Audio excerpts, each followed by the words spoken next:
Saudara, saya saat ini akan berbagi tentang doktrin pengangkatan atau yang terkenal juga dengan sebutan rapture, doktrin pengangkatan. Doktrin pengangkatan adalah pengajaran Alkitab tentang pengangkatan gereja Tuhan atau jemaat Tuhan untuk bertemu dengan Tuhan Yesus di angkasa. Pengajaran dari doktrin pengangkatan berdasarkan ayat-ayat Alkitab, di antaranya dari Yohanes 14 ayat 1 sampai dengan yang ketiga, demikian bunyinya. Janganlah gelisah hatimu, percayalah kepada Allah, percayalah juga kepadaku. Di rumah Bapakku banyak tempat tinggal. Jika tidak demikian, tentu aku mengatakannya kepadamu, sebab aku pergi ke situ untuk menyediakan tempat bagimu. Dan apabila aku telah pergi ke situ dan telah menyediakan tempat bagimu, aku akan datang kembali dan membawa kamu ke tempatku, supaya di tempat di mana aku berada, kamu pun berada. Dan berikutnya dari 1 Korintus pasal yang ke-15. 1 Korintus pasal yang ke-15 ayat 51 sampai dengan 54. Demikian bunyinya. Sesungguhnya aku menyatakan kepadamu suatu rahasia. Tetapi kita semuanya akan diubah dalam sekejap mata, pada waktu bunyi nafiri yang terakhir, sebab nafiri akan berbunyi dan orang-orang mati akan dibangkitkan dalam keadaan yang tidak dapat binasa, dan kita semua akan diubah. Yang hidup saat itu akan diubah, karena yang dapat binasa ini harus mengenakan yang tidak dapat binasa, dan yang dapat mati ini harus mengenakan yang tidak dapat mati. Dan sesudah yang dapat binasa ini mengenakan yang tidak dapat binasa, dan yang dapat mati ini mengenakan yang tidak dapat mati, maka akan genaplah firman Tuhan yang tertulis, maut telah ditelan dalam kemenangan. Hai maut, di manakah kemenanganmu? Hai maut, di manakah sengatmu?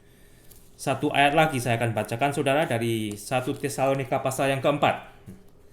Mulai dengan ayat 13 sampai dengan 18, demikian bunyinya. Selanjutnya kami tidak mau, saudara-saudara, bahwa kamu tidak mengetahui tentang mereka yang meninggal, supaya kamu jangan berduka cita seperti orang-orang lain yang tidak mempunyai pengharapan. Karena jikalau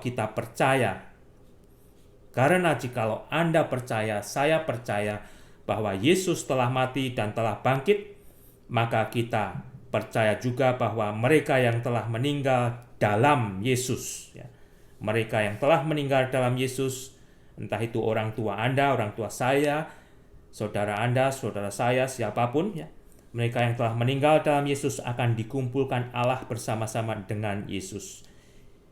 Ini kami katakan kepadamu dengan firman Tuhan.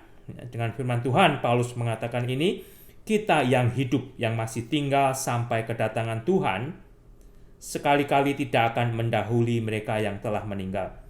Sebab pada waktu tanda diberi, yaitu pada waktu penghulu malaikat berseru dan sangkakala Allah berbunyi, maka Tuhan sendiri, Tuhan Yesus sendiri akan turun dari sorga, dan mereka yang mati dalam Kristus akan lebih dahulu bangkit.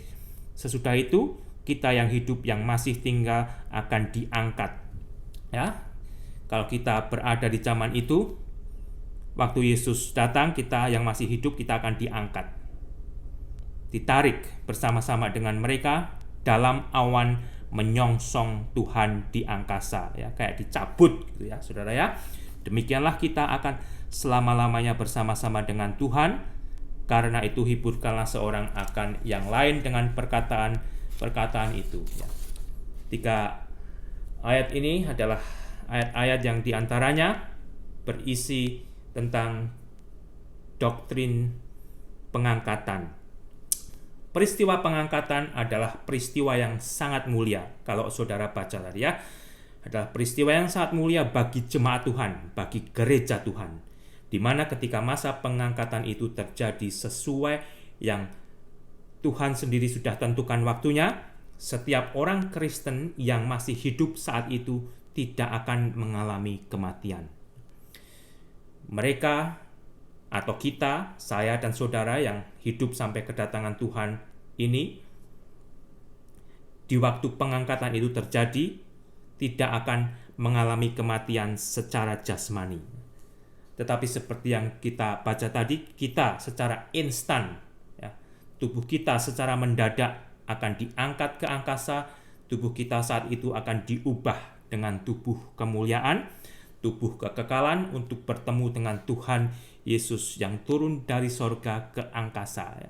Jadi pertemuannya ada di angkasa. Waktu, hari, jam, dan masa pengangkatan ini sudah bisa terjadi kapan saja, saudara. Bisa saat ini, 5 menit lagi, ya, besok, atau sejauh Tuhan sendiri sudah menentukan waktunya. Saya dan Anda tidak ada yang tahu secara pasti, tetapi itu bisa terjadi sudah sejak saat ini. Oleh karena itu, saya dan saudara yang sudah percaya kepada Yesus Kristus, biarlah kita bersiap diri setiap waktu. Ketika waktu itu datang, kita siap, ya, baik sekarang 5 menit lagi, 30 menit lagi, besok, minggu depan, tahun depan, atau 10 tahun lagi, atau sejauh Tuhan telah menentukan waktunya, kita tetap menyiapkan diri untuk bertemu dengan Tuhan di angkasa. Bagaikan pengantin wanita yang bersuka cita menyambut kedatangan mempelai laki-laki. Pengantin wanita itu adalah jemaat Tuhan, gereja Tuhan, dan Yesus adalah pengantin laki-laki. Tuhan Yesus sendiri telah mati bagi gerejanya, bagi jemaatnya yang Tuhan Yesus kasihi. Tidak semua gereja, saudara, mengajarkan doktrin pengangkatan ini. Mungkin Anda ada yang belum pernah mendengarkan tentang khotbah pengangkatan ini seperti yang telah kita baca tadi. Tidak semua gereja, tetapi Anda bisa membacanya sendiri, bisa menginvestigasi, ya, bisa mempelajarinya. Jangan dengan mudah mengatakan itu adalah kesesatan. Di dalam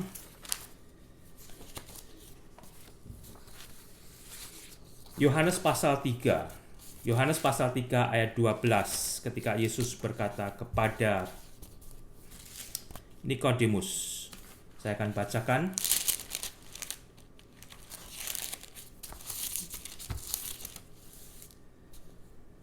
Kamu tidak percaya waktu aku berkata-kata dengan kamu tentang hal-hal duniawi. Bagaimana kamu akan percaya kalau aku berkata-kata dengan kamu tentang hal-hal sorgawi? Ya. Yesus mengingatkan kepada Nikodemus kalau dengan hal-hal yang duniawi saja Nikodemus tidak percaya kepada Yesus, bagaimana Yesus nanti mengatakan tentang hal-hal yang rohani. Biar di sini kita juga diingatkan, ini adalah sesuatu rahasia seperti yang kita baca tadi, yang dikatakan oleh firman Tuhan. Mungkin Anda tidak percaya, tetapi ini sudah dicatat. Anda bisa investigasi sendiri. Ya, kembali, tidak semua gereja mengajarkan doktrin pengangkatan, tetapi Anda bisa mempelajarinya apakah ini benar-benar ada di Alkitab atau tidak, ya. Dan kalau pengangkatan ini terjadi, yang diangkat oleh Tuhan Yesus hanya satu gereja, yaitu gereja Tuhan Yesus, jemaat Tuhan Yesus. Ya. Gereja Tuhan Yesus, jemaat Tuhan Yesus hanya ada satu, saudara, yang terdiri dari berbagai macam denominasi, yang terdiri dari berbagai macam nama, yang semuanya telah percaya kepada Yesus, telah menerima pengampunan dosa, dan telah mengalami kehidupan baru. Itulah satu gereja Yesus, satu jemaat Tuhan Yesus yang akan diangkat untuk bertemu Tuhan Yesus di angkasa. Tuhan Yesus memberkati.